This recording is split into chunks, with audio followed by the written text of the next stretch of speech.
예, 죽다 살아난 경험이 축복이다. 죽다 살아난 경험이 축복이다라는 제목으로 하나님 말씀 증거하도록 하겠습니다. 우리가 소위 말하는 기적이라는 얘기를 많이 합니다. 기적은 특징이 뭐죠? 사람은 할 수 없지만 하나님만 할 수 있는 거, 그걸 기적이라 그러지 않습니까? 누구나 다 할 수 있으면 그걸 기적이라 그러지 않잖아요. 그러니까 only God, 하나님만 할 수 있는 것, 그걸 기적이라 그럽니다. 그럼 기적 중에 최고의 기적이 뭐겠습니까? 이렇게 물질 세계 변화되는 것도 놀라운 일이겠지만 사실은 사람이 변하는 겁니다. 사랑이 없는 사람이 사랑이 생기고 자비가 없는 사람이 자비가 생기고, 그거 기적 아닙니까? 사람 변화되는 거. 사실 병 고침 기적보다 더 큰 거죠.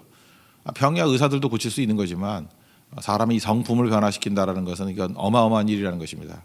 근데 기적이 일어납니다. 특별히 자비를 오늘 초점 맞추겠는데, 자비는 우리가 성경에서 풀어서 얘기할 때는 불쌍히 여긴다는 거예요. 자비가 뭐냐? Have mercy on me, 우리에게 자비를 베푸소서. 동의어가 뭐예요? 우리를 불쌍히 여기소서. mercy라는 게 이게 불쌍히 여기다. 근데 불쌍히 여긴 플러스 친절을 베푸는 거예요. 불쌍히 여겨서 친절을 베푸는 거, 그게 자비입니다. 선한 사마리아 사람이 했던 일들, 그게 자비죠. 불쌍히 여기고 그다음에 친절을 베푸는 거. 사실 이건 우리의 본성이 아니라는 것입니다. 우리는 눈에는 눈, 이에는 이, 이게 본성이지 사실은 이게 드러날 리가 없잖아요. 그래서 손정환 목사님이 참 위대하죠. 두 아들을 죽인 원수를 양아들로 삼는 거, 이건 뭐 불쌍히 여길 뿐만 아니라, 그러지 않으면 죽거든요. 불쌍히 여길 뿐만 아니라 사실 친절을 베푸는 것, 이게 어떻게 가능하겠습니까? 이거는 기적이죠. 하나님께서 하시기 때문에 그렇다는 것입니다. 그럼 하나님의 백성들은 이런 자비의 마음을 주시는데 이게 어떻게 생기느냐는 거예요. 우리가 선교 열심히 다니지 않습니까? 선교에서 필요한 게 뭐냐? 불쌍히 여기는 마음이죠. 친절히 베푼 마음이죠. 이거 없이 어떻게 선교를 할 수 있겠어요? 근데 이게 있기 위해서는 두 가지입니다. 첫째는 내 안에 성령께서 내주하시는 거, 어제 살폈죠. 그래서 내 안에 성령이 계신다는 걸 어떻게 아느냐? 깨달았다 이렇게 표현하지 아니하고 흘러나오리라. 그래서 이렇게 성령이 계신 내주한 거 이렇게 흘러나오게 돼 있습니다. 흘러나오는 것 중에 하나가 뭐겠어요? 자비하심, 불쌍히 여김과 원수를 친절하게 대하는 거, 이게 흘러나오게 돼 있고, 또 하나 중요한 게 오늘 9장에 나오는 이 얘기예요. 죽다 살아난 경험, 십자가죠. 자기 삶 속에서 십자가를 경험한 사람이 자비를 베풀 수 있고 용서할 수 있다는 것입니다. 그러면 실제로 이런 하나님의 속성인 자비가 베풀어지면 생명의 역사가 나타나죠. 또 다른 사람이 변화가 된다는 것입니다. 그러니까 선교라는 게 뭐예요? 하나님을 체험하는 것부터 시작되는 거죠. 내 안에 하나님의 영이 성령께서 계시고 그러면 흘러나오리라. 그리고 우리가 이미 허물과 죄로 죽었던 종이잖아요. 십자가 체험을 하는 거죠. 죽다 살아나는 거. 이 사마리아 여인뿐만 아니라 뭐 끌려갔던 요셉뿐만 아니라 오늘 본문에 나오는 현장에서 가늠하다 잡힌 여인, 다 공통점이 뭐예요? 죽다 살아난 거거든요. 그 경험에서 불쌍히 여김과 친절히 베푸는 마음이 나오는 거죠. 1만 달란트 탕감 받은 사람이 100데나리온 용서 못 하겠느냐, 똑같은 얘기죠. 그렇게 흘러나오는 거예요. 그리고 실제적으로 이렇게 자비를 베푸게 되었을 때 놀라운 변화가 또 나타나기 시작한다는 것입니다. 이 도식이에요. 그러니까 내가 변화되고 변화된 모습으로 실행하다 보니까 그것이 세상에 흘러넘쳐서 또 다른 사람도 변화시키게 되더라. 이게 복음의 확산이고 이게 전도, 선교의 확산의 내용이라는 것입니다. 그 첫 번째는 여기 죽다 살아나는 경험이죠. 8장에 보면은 현장에서 가늠하다 잡힌 여인, 이거 죽다 살아나는 경험 아닙니까? 당시 분위기는 인민재판 분위기잖아요. 그렇지 않습니까? 인민재판이란 게 뭐예요? 뭐 결론이 난 거고 군중심리 이용해서 사람들 복수심이 다 있으니까 또 죽이는 거 되게 좋아하잖아요. 그러니까 법도 없고 뭐 그냥 군중심리예요. 죽이자 그러는 거죠. 여기서 사실 빠져나오는 거는 어려운 거죠. 이런 세팅을 한 녀석들이 나쁜 놈이죠. 서기관과 바리새인들. 3절 보니까 서기관과 바리새인이 이런 세팅을 한 거죠. 현장에서 가늠하다 잡힌 여인 데리고 나와가지고 자명한 얘기를 묻고 있잖아요. 율법에 이러한 자를 돌로 치라 그랬는데 어떻게 합니까? 이스라엘 백성들이 율법 말씀이라 그러면 뭐 이거 금과 옥조인데, 율법에 죽이라 그랬으면 죽이는 거죠. 죽이지 말라 그러면 율법을 어기는 거고, 죽이라 그러면 또 이거 중요한 거죠. 로마법에 어긋나잖아요. 네가 뭔데 죽이라 말라 그러냐? 함정 아닙니까? 그러니까 아주 악한 자들이라는 것입니다. 사람의 생명을 가지고 인민재판하면서 결국은 예수님을 함정에 빠뜨리려고 하는 그 내용이라는 것입니다. 하여튼 예수님께서 뭐 죄 없는 자가 먼저 돌로 치라 뭐 이러고 뭐 여러 가지 내용이 있어요. 그래서 결론적으로 이 여자를 죽다 살아나게 만드셨습니다. 10절 11절 보니까 다 양심의 가책을 가지고 떠나갔대요. 여자 외에 아무도 없는 것을 보고 정죄하는 자가 있느냐 없느냐 없습니다. 나도 너를 정죄하지 아니하노니 다시는 죄를 범하지 말라. 용서 체험을 한 거죠. 이런 생각을 해보세요. 이 여자가 나중에 어떻게 변화가 됐겠습니까? 더 이상 죄를 짓지는 않았겠죠. 이런 죄를. 또 하나는 이 여자분은 누구도 용서할 수 있는 자비한 마음을 갖게 됐을 거예요. 여러분들 이제까지 인생을 살다 보면 하나님께서 죽다 살아나게 나를 건져줬던 경험이 있지 않습니까? 그런 것이 한 번 이상이라도 있다 그러면은 누구 죽인 일에 참여하지 마십시오. 그죠? 내가 어떻게 살아난 존재인데 하나님 용서하고 자비를 베푸는 인생이 되게 해주십시오. 그게 꼭 필요하다는 것입니다. 용서가 뭐라 그랬어요? 내가 돌아갈 다리거든요. 나도 용서를 받아야 됩니다. 근데 어떤 어리석은 사람이 다리를 건너왔다고 다시 돌아가야 되는데 그 다리를 무너뜨리는 사람이 있겠어요? 그래서 용서하지 않는 사람은 돌아갈 다리를 무너뜨리는 가장 어리석은 사람이 될 수밖에 없다라는 것입니다. 그러니까 예수님께서 십자가를 지심으로 말미암아 우리에게 용서의 다리를 만들어 주셨는데 이제는 열심히 용서함으로 말미암아 내가 돌아갈 다리를 든든하게 지킬 수 있는 우리 하나님의 종 되기를 바랍니다. 그리고 또 하나는 뭐겠어요? 성령께서 내 안에 내주 계신다는 거. 뭐 복습같이 한번 얘기를 한다 그러면 요셉이 형들을 용서할 수 있었던 이유가 무엇입니까? 요셉이 형제를 용서했다. 사실 하나님이 함께했다. 이게 핵심이에요. 뭘 알았기 때문에 그런 것도 있지만 창세기 37장, 39장 보니까 23절에 이제 그 감옥 속에 있었던 얘기입니다. 여호와께서 요셉과 함께하심으로 여호와께서 그의 범사에 형통케 하셨더라. 그러니까 요셉이 이렇게 됐던 이유는 뭐 여러 가지 다른 데서 이유를 찾을 수 있지만 그 안에 하나님께서 함께하시기 때문에 내주하시기 때문에 하나님의 속성이 자비가 가능한 인생이 되었다라는 거죠. 그리고 또 하나는 죽다 살아나는 경험도 그것도 가능한 거겠죠. 창세기 45장 5절을 보니까 당신들이 나를 팔았다고 해서 근심하지 마십시오. 한탄하지 마십시오. 하나님이 생명을 구원하시려고 내 생명을 구원하시고 우리 가족들의 생명을 구원하시려고 나를 당신들보다 먼저 보내셨나이다. 여기서는 뭘 얘기를 하는 거죠? 죽다 살아난 경험. 그러니까 요셉의 행동을 설명할 수 있는 건 두 가지예요. 그 안에 하나님께서 함께 하시더라. 또 하나는 죽다 살아난 경험, 십자가 경험이 있더라. 시작적인 표현에 의하면 성령이 내 주에 계시더라. 십자가를 통과한 믿음이 있더라. 여기서부터 흘러나오는 겁니다. 용서와 자비가 흘러나오게 되더라는 것입니다. 다윗도 마찬가지죠. 다윗이 사울을 용서했던 이유가 뭐겠어요? 하나님이 함께 하시는 거죠. 시편 23편 보십시오. 여호와는 나의 목자시니 내가 사망의 음침한 골짜기를 다닌다 할지라도 주께서 나와 함께 하심이라. 이게 하나님이 함께 한다라는 거. 그리고 또 하나는 뭐예요? 그를 죽을 위기에서 건졌던 여러 체험들. 사자의 발톱, 곰의 발톱 맨날 그 얘기하는 이유가 뭐예요? 죽다 살아났다는 거 아니에요? 골리앗 얘기도 할 거 아니에요? 죽다 살아났다는 거 아니에요? 사울의 창에서부터 죽다 살아난 거 아니에요? 하나님이 이렇게 내 생명을 생명싸개로 보호해 주셨는데 내가 누구를 자비로 대하지 않겠습니까? 그러니까 십자가를 모르기 때문에 그런 거죠. 그러니까 이건 뭐 도처에 예를 들 수 있어요. 우리가 누구를 불쌍히 여기고 누구에게 친절을 베푸는 것은 두 가지를 증명하는 거예요. 내 안에 성령께서 계신다는 것과 내가 죽다 살아난 십자가 체험을 했던 존재라는 거. 죽을 병에서 살아나고 죽을 위기에서 건짐 받고 그죠? 코너에 몰려서 다 끝난 인생이었는데 하나님이 특별히 나를 건져주셨던 체험. 이게 나로 하여금 불쌍히 여기고 친절을 베푸는 종으로 서게 되더라는 것입니다. 그러면은 이런 자비를 베푸면 어떤 일이 벌어지냐? 하나님 만난 사람과 똑같은 일들이 벌어져요. 우리 안에서 막 복음의 역사가 막 나타나기 시작한다고요.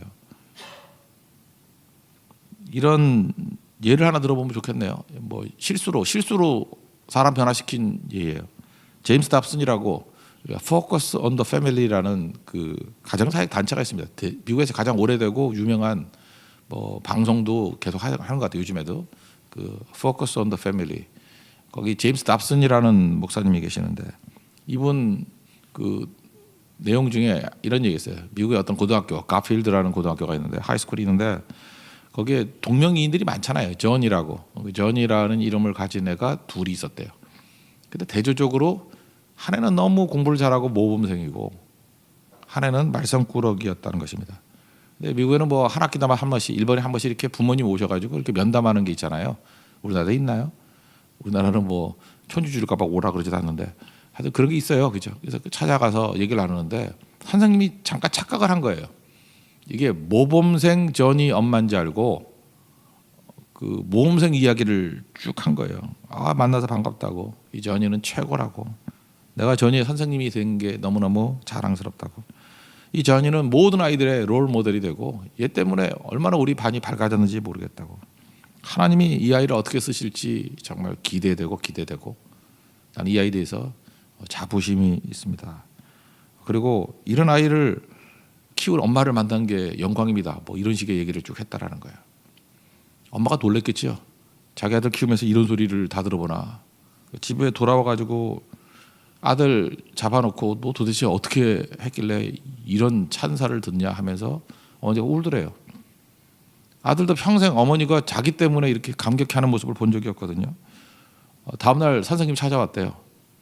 선생님, 어머니한테 도대체 무슨 말씀을 하신 거로 어머니가 저렇게 감격스러워하는지, 근데 평생 저런 모습을 본 적이 없다고. 그러면서 이렇게 얘기했다는 거예요. 나는 항상 말썽꾸러기라고 어려서부터 용기 주는 분도 없었고 격려해 주는 사람도 없었고 인정해 주는 사람도 없는데 우리 어머니한테 그렇게 저를 격려해 주고 인정해 줘서 너무너무 감사합니다. 어머니의 그 감격스러운 얼굴을 잊을 수가 없고 처음 봤습니다. 선생님, 이제부터는 선생님 실망시키지 않겠습니다. 그리고 변한 거예요. 그죠? 그래서 뭐 내용 보니까 뭐 변한 얘기 쭉 나오고 뭐 여러분들 스카이 캐슬 세대니까 6개월 만에 3등 했대요. 이런 거 되게 좋아하죠. 예. 이거 말고도 뭐 되게 많이 변화가 된 거예요.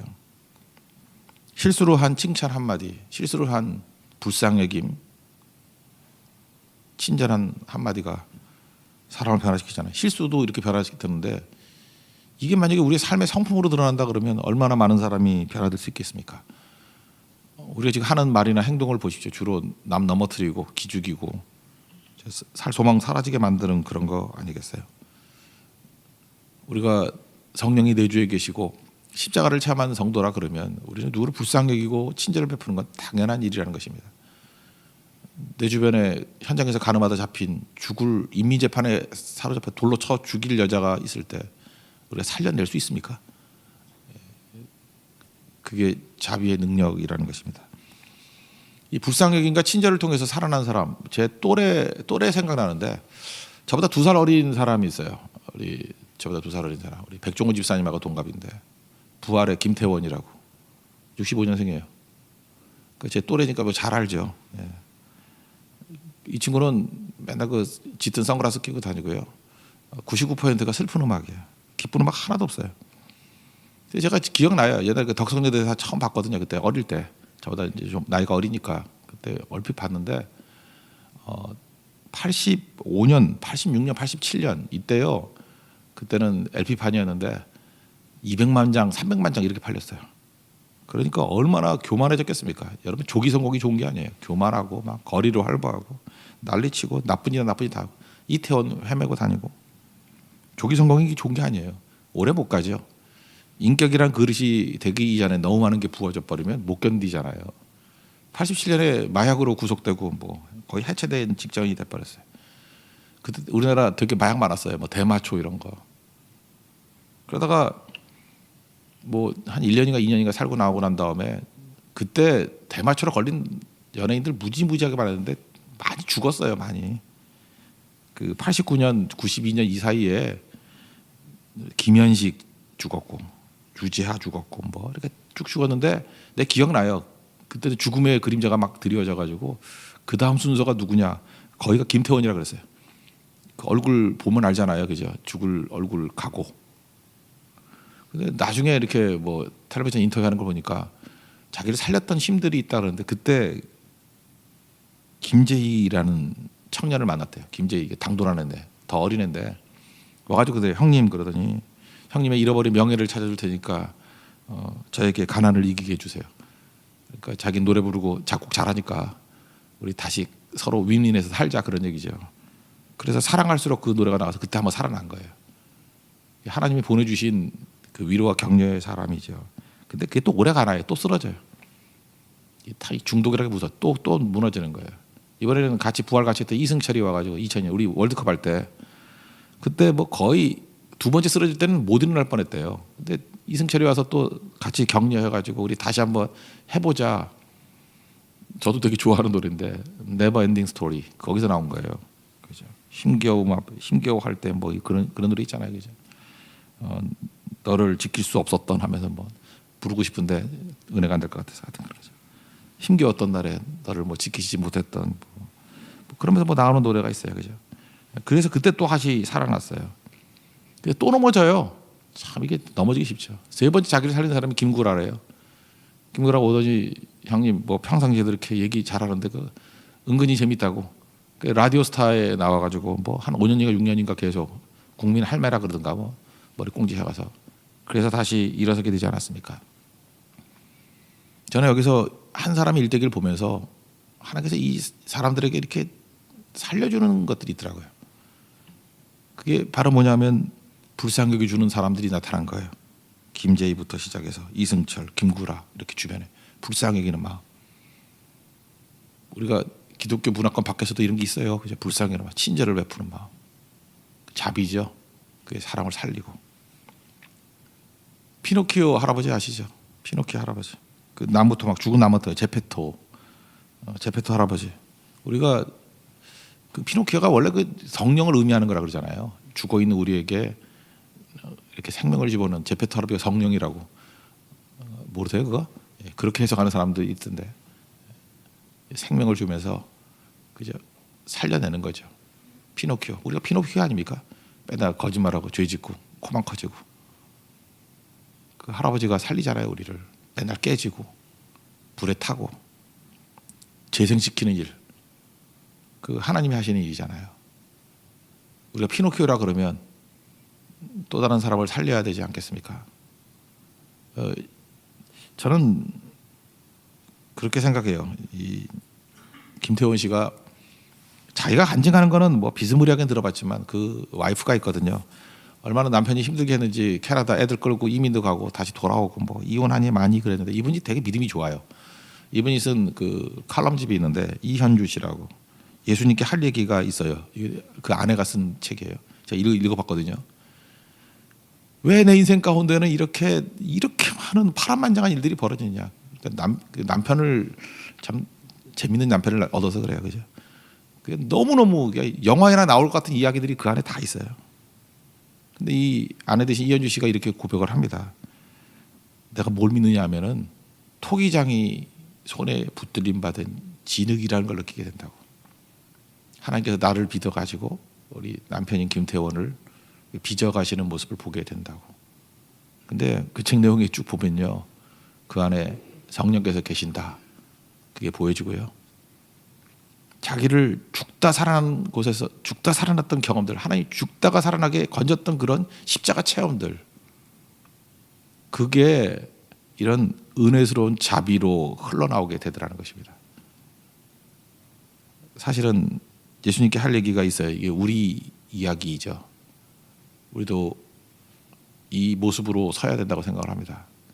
오늘도 대만선교 둘째 날 사역인데 우리가 예배드리고 나가는 이유, 하나님 의지하고 나가는 이유가 뭐예요? 성령의 내주 없이는 불쌍하기나 친절은 불가능합니다. 그리고 우리의 그 십자가 체험, 내가 먼저 죄사함 받고 죽다 살아났잖아요. 돌멩이 맞아 죽을 존재인데, 허물가지로 죽은 존재인데 예수님이 살려주셨잖아요. 그 경험에서 사실 다윗이 나오고 그 경험에서 요셉이 나온 거거든요. 여러분이 돌멩이 맞아 죽을 상황인데 건진 받았어요. 이제 무슨 일을 못 하겠어요. 그게 성도의 힘입니다. 그래서 우리가 선교하는 겁니다. 그래서 힘들어도 하는 거예요. 그래서 피 흘리면서 가는 겁니다. 이게 우리가 걸어갈 길이라는 거예요. 이 길 걸어갈 수 있는 하나님의 거룩한 종 되기를 축원합니다. 모두 자리에서 일어나겠습니다. 525장 찬송하겠습니다.